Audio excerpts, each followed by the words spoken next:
Hey, good morning, everybody. So I decided to do just a short little clip on bedding because I know a lot of people always talk about bedding and what's best and everything. So what I've learned over the years is go with what works best for you. I mean, there's so many different choices. There's so many like fads now what the cool thing is to get. So you'll see over here, here's a couple of the different cocos. There's Pro Cocoa. I've got Gap's Cocoa Chips.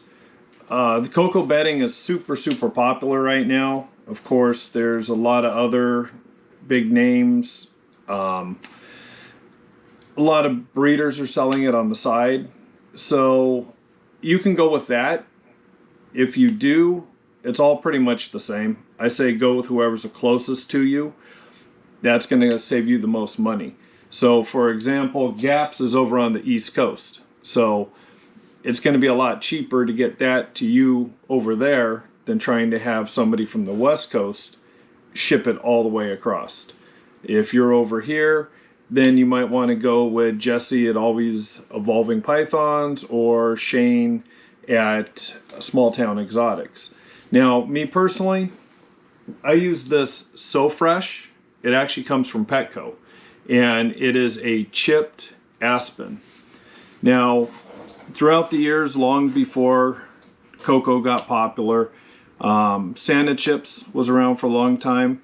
It works good with some smaller snakes. If you have something like, say, hognose, that works pretty well. They're really smelly snakes. Thing I didn't like about it, I mean, it does make a mess, especially if you feed live and you pre-kill. The reaction from the rats kicking their legs will spray it everywhere. Gets in the water, gets in the snake's mouths a lot easier. So, not just a big fan of that. It does work. Some people love it, and if it does, that's great. Some people love unprinted newspaper or just regular newspaper, anything like that. It might work for you. For me, I have a humidity issue, so I really can't get away with that. One thing I did not like about the cocoa is I do a light mist to add some humidity to it. It being a darker color wood, if I want to pull the tub all the way out and do complete thorough spot checks all the time, I would see that it would end up molding before I even realized it was there. It masked the smell. So I just do a quick check, and then next thing I know, it looked like somebody put some cottage cheese in there, and it freaked me out. I had no idea what was wrong with my collection. Another thing about it for me is just because of the fact I have such very limited time, trying to break it up it was just hard, just too time consuming. The overall product, I mean, it's great. Some people, it will work perfect for you in your climate. The reason I chose to go with this So Fresh, I used to use a shredded aspen, but the only problem with that is it could impact the snake's teeth when they're eating, if they get some in there. This is more of a chipped, so it kind of looks almost like your rat bedding would. I like it. I mean, they can still get some in their mouths, but it's less intrusive. So, I don't know. You just...